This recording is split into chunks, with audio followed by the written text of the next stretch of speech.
ଆଜି ଘରେ ପାଲଙ୍ଗ ତରକାରୀ କରାହେବ।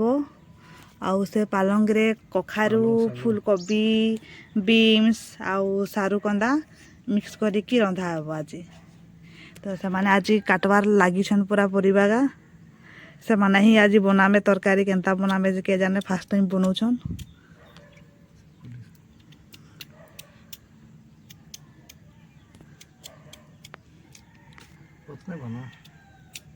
এটা আমার বাড়িরও তোলা হয়েছে পালং শাক আজ এটা তার মশলা তরকারি হব মশলা পুরা চটচটিয়া তরকারি ଏବେ ବିନ୍ସ କଟା ହେଉଛି। ବିନ୍ସ ଭଜା ହେଉଛି ଭଙ୍ଗା ହେଉଛି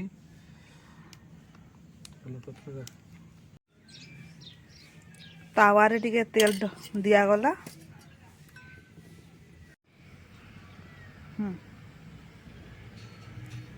ତେଲ ଗରମ ହୋଇଗଲା।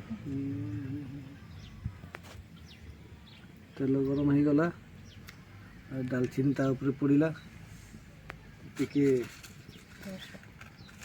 ସାଇ ଜିରା କଳା ମିର୍ଚି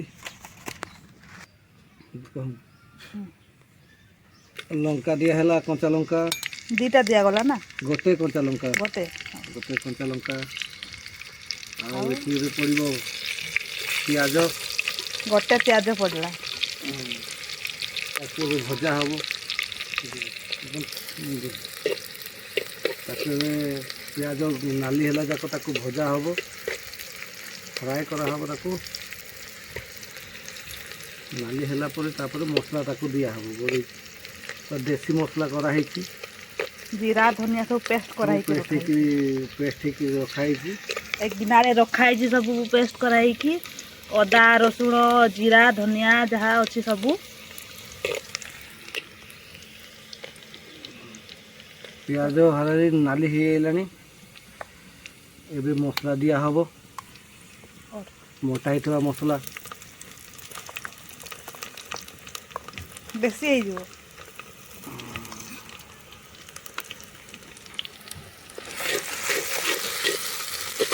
ପିଆଜ ସହିତ ଫ୍ରାଏ କରାହେବ। ଏବେ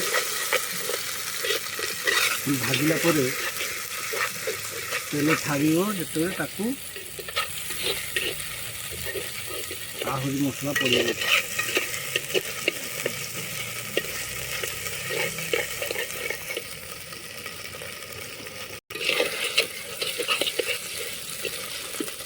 ମସଲା କଷା ହେଲା। ତେଲ ଛାଡ଼ିଗଲାଣି। ଏବେ ହଳଦୀ ଟିକେ ଦେଇଦେବା।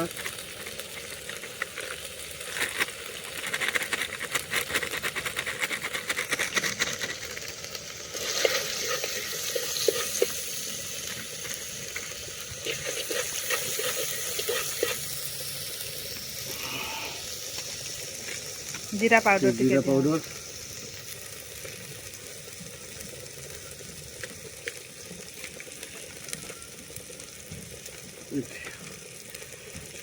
ମିଟ୍ ମସଲା ମିଟ୍ ମସଲା ବି ପଡ଼ିବ।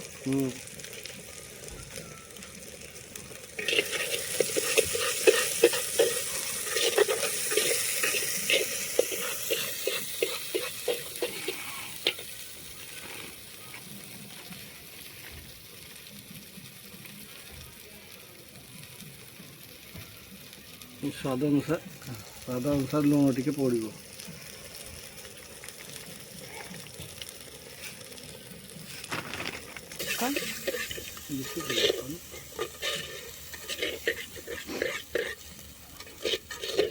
ପାଣି ଟିକେ ଦିଆଗଲା ମସଲାରେ ଭଲ ଭାଜି ହେବ କହିକି ସିଝିବ। ଶାଗ ବଛା ଅଛି। ପାଳଙ୍ଗ ଶାଗ ବାଛିକି ଧୋଇଦେବି ଟିକେ ଆଉ କାଟିକି ସେ ପରିବା ବଛାଇକି ସେପଟେ ରଖାହେଇଛି। ମସଲା ହେଇଗଲା ରେଡ଼ି। ଏବେ ବାଇଗଣ କଖାରୁ ଆଳୁ ଫୁଲକୋବି ବିନ୍ସ ପଡ଼ିକି ତାକୁ କଷା ହେବ।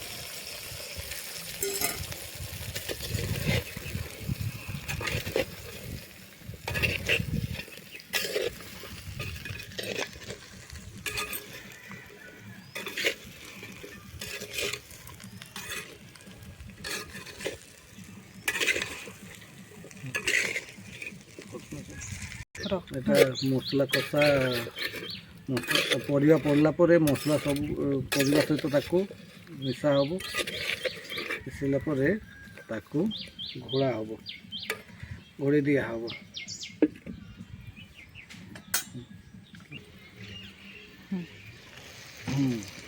ତାକୁ ଖୋଲି ଦେଖିବ, ନହେଲେ ତଳେ ମସଲା ଲାଗିଯିବ। ତାକୁ ମଝି ମଝିରେ ଏମିତି ଘାଣ୍ଟିବାର ଅଛି,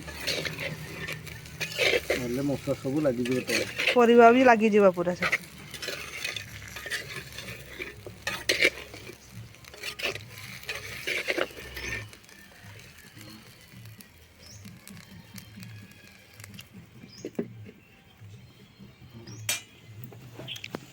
ଶାଗ ସବୁ ଧୁଆ ହେଇକି ଆସିଗଲା। ତାପରେ ଏବେ ସେ କାଟିବାର ଲାଗିଛି। କଟା ହେଲା ପରେ ପରିବାରେ ପଡ଼ିବ। ପରିବା ଭଲ କରି ସିଝିଗଲା ପରେ, ନାଇଁ ଅଳ୍ପ ସିଝିଗଲା ପରେ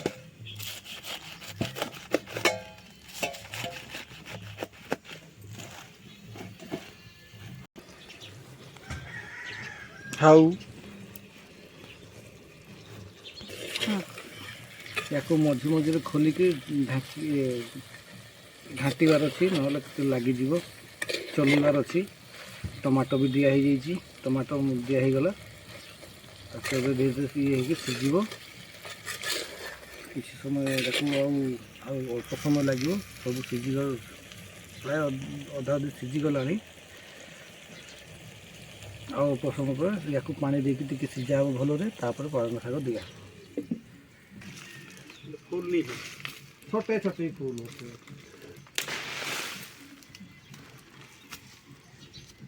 ये बाटे देखता है।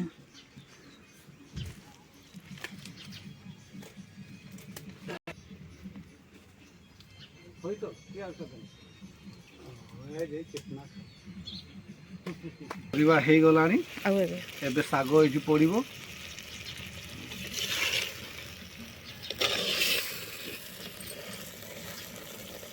ଶାଗ ଆଣ, ଶାଗ ବନ୍ଦ କରେ। ଏବେ ଶାଗ ପଡ଼ିଲା, କଟା ହେଇଛି। ଶାଗ ଛୋଟ ଛୋଟ ହେଇକି କଟା ହେଇଛି।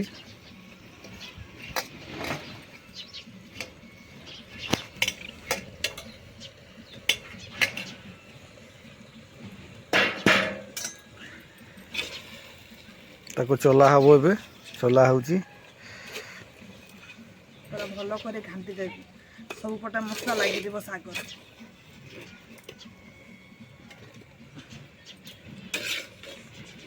ଟିକେ ମାଟି ସାରୁ ପଡ଼ିଥିଲେ ବହୁତ ଟେଷ୍ଟ ଆସିଥାନ୍ତା, କିନ୍ତୁ ଦିଆ ହେଇନାହିଁ। ଖାଲି ଏଇଠି କଖାରୁ, ଫୁଲକୋବି, ଆଳୁ, ପାଲଙ୍ଗ ଶାଗ ଖାଲି ଦିଆ ହେଇଛି। ଯଦି ସାରୁ ପଡ଼ିଥିଲେ କେତେ ଟେଷ୍ଟ ଲାଗିଥାନ୍ତା ଯେ କ'ଣ। ପୁରା ଗରମ ମସଲା ଦିଆହେଲା।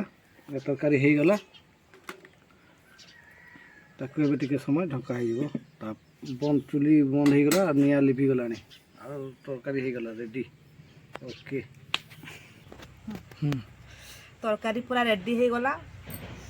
ବାପାରେ କେଉଁ ବାସ୍ନା, ବଢ଼ିଆ ବାସ୍ନା ହେଉଛି ପୁରା। ୟାକୁ ଏବେ ମୁଁ ମୁଢ଼ି ସହିତ ଖାଇବି, ଭାତ ସହିତ ନାହିଁ, ମୁଢ଼ି ସହିତ ଖାଇବି। ବଢ଼ିଆ ଲାଗିବ ମୁଢ଼ି ସହିତ। ମୁଢ଼ି ଦେ।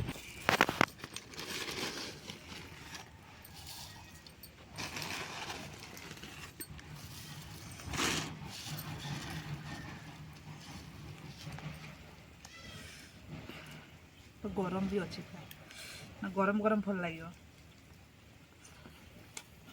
ପୁରା ଏକ ନମ୍ବର, ପୁରା ବଢ଼ିଆ ଲାଗୁଛି। ବାସ୍ନା ବି ବଢ଼ିଆ ଆସୁଛି।